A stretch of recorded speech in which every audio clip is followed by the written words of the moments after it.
Shit, they done let me in the door. They done gave your boy a chance, now the youngin' finna blow. It's a shame finna put the game in the figure four. Youngin' fresh from out that dollar. So the first episode to the fan animation for Attack on Titan Requiem dropped a couple of days ago. And it was so good that I found myself getting lost into the animation and also the voice acting to the point where it no longer felt like fan animation to me. Now this is something that I've truly been excited for ever since the first teaser dropped and always wanted to talk about it but never knew how real it was. But now that it's out, I just have to give these guys their flowers because this is something that is extremely huge not only for the passionate fans of Attack on Titan, but for them. I truly believe they did not think they would get this far with it to the point where they're doing a fan animation for it. And I just have to acknowledge the love and dedication that they have for the story of Attack on Titan because you can see it all through their work. To be honest, it gave me OG with Studio Attack on Titan vibes, back then when Attack on Titan was actually treated with care. Not saying that Mappa did not do a good job, but we all know that it could have been way more better if given more time to be able to treat Attack on Titan with the same amount of care that Wit Studio did back then. Now, if you do not know, Attack on Titan No Requiem is pretty much a fan-made alternate ending to the original ending for Attack on Titan. Now, the reason why this is possible, and even if you wanted to call it your canon ending, is because even if Isayama tried to change it or make it work for certain things and not others, Attack on Titan has a multiverse of some sorts. For a very long time, Isayama has wanted his AU cast to be a part of the story of Attack on Titan, which is why they show up in the final season and also at the very end of the brand new Attack on Titan movie called The Last Attack. And in order for this to happen, Isayama had to make it to where the story of Attack on Titan has a multiverse. Now, the story of Attack on Titan also deals with reincarnation. No matter if Isayama tried to change it and make it work for certain things and not others, Isayama's AU cast is pretty much incarnations of the characters that we grew to love, being born into a different world where the existence of Titans is pretty much just a theory. Now, the reason why this is important is because Attack on Titan No Requiem is being treated as such. An alternate timeline, an alternate route that Attack on Titan could have gone in, and for some people should have gone in. It wasn't made to disrespect Isayama or feel like they can do better than Isayama. To be honest, it was made with the same intent that the 34 Attack on Titan getting an anime original ending was made for, which is to complement the original ending for Attack on Titan and make it that much more better. So I think if we can treat this project as such, then we can all enjoy this project for what it is. But you know, we're still going to have those ignorant people out there that's going to say that this is somehow disrespecting Isayama, but to be honest, what's really disrespectful is an author pretty much copying off of a multitude of stories and then lying and saying that he planned it from the very beginning. But you know, nobody wants to talk about that, right?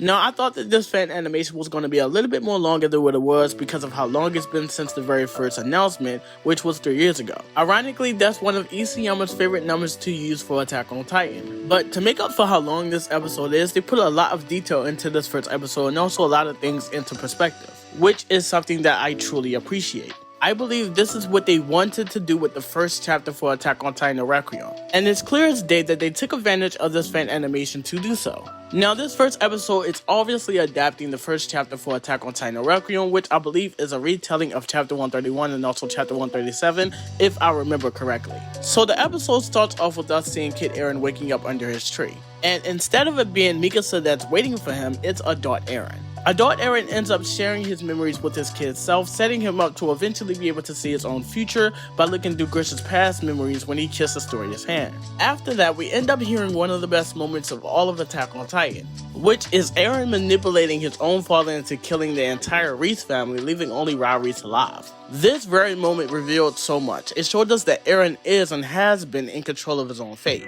This also showed us that most likely every Attack Titan shifter but for Eren is a slave to him. But the most important thing about this moment is that this was the introduction to alternate timelines. I explained in the past that Zeke was not seeing the past being changed. He was seeing the past before it was changed by Eren, which means he was seeing an entirely different event being played out, which was an alternate timeline. Now, let me just say how incredible the Titan paths look. To be honest, it looked better than what it did in the original anime.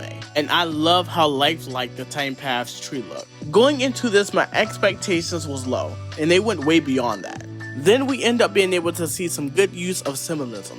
Armin dropping that seashell and then it becoming his unconscious body rising to the surface was just perfect. Fucking perfect. This pretty much represents that Armin can no longer hold life and hope in his hands. Armin has to literally become the embodiment of what he stands for, just as Eren did. And that's just perfect fucking writing. Perfect. Now we get to the conversation between Armin and Zeke about Life, the Parasite, and Ymir. Zeke reveals to Armin that the reason why all of this is happening is because of a slave girl's will to want to survive, and basically how she comes in contact with something else that shares that exact same will. Together they create an undying body and also a world where death does not exist. Now Zeke ends up stressing to Armin that he just cannot understand why Ymir picked Eren over him. He can't seem to understand, with all the power that Ymir had, why didn't she do anything? And it's simply just because she never knew that it was an option, because she was never given one. All she knows is to be a slave, especially when the world is constantly reminding her that it's what she will ever be. So she accepted her fate, but that was a fate that she wasn't willing to live. So she tried to take her freedom by dying. But then she ends up inside the Titan Path, convincing her even more that even in death, all that she is, and maybe always meant to be, is a slave. Now, the reason why Zeke cannot understand Ymir is because of the way that he was raised. Zeke was forced to become someone that he was not born in this world to be. He was brainwashed into believing that this is the life that he is supposed to have. So just like Ymir, he accepted his fate. So when he sees Ymir being a slave and also having all this power but yet has to listen to him, he thinks none of it. He truly believes that this is how things is supposed to be, but not Eren. He didn't care about Ymir's power, he cared about Ymir as a person. I believe he hated the fact that she had all this power but yet was trapped inside a place that was created out of her own will to want to be free and also live but could not experience that. At that very moment, Eren knew exactly what she wanted, the same thing that he wanted, which was freedom. And I just simply love the fact that it's back to being Eren being the one to free Ymir. I hated the fact that he randomly made it about Mikasa when that shit makes no sense. You mean to tell me that this bitch who wanted to be free was not waiting for the motherfucker that's running around the streets of Paradise Island screaming freedom? You mean to tell me that this bitch who accepted her fucked up fate was not waiting for the motherfucker who has never accepted his fate? So much to the point where he's now in control of his own fate and others, but she was waiting for Mikasa. What the fuck is he writing? And let me just say how fantastic the freedom scene is. To be honest, I think that this is how it should have looked in the original anime for Attack on Titan.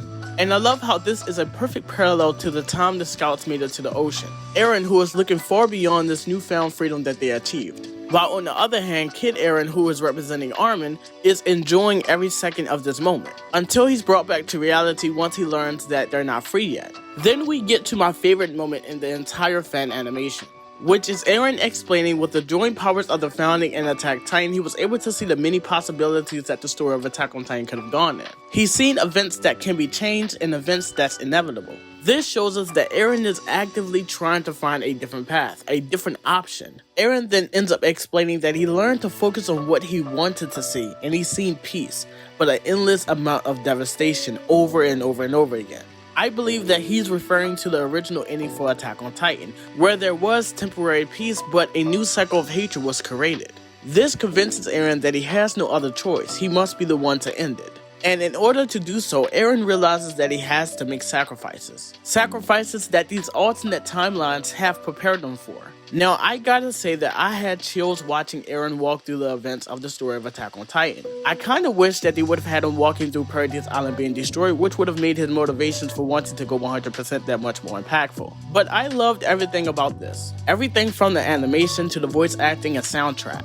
It's really a shame that we're gonna have to wait super long for the second episode, but I think they've proven themselves to be worth the wait when it comes to the manga and also the fan animation. But this is the end of the video. You ain't gotta like, you ain't gotta comment, but I do appreciate it if you just sub in if you're new, and I'm out, bro.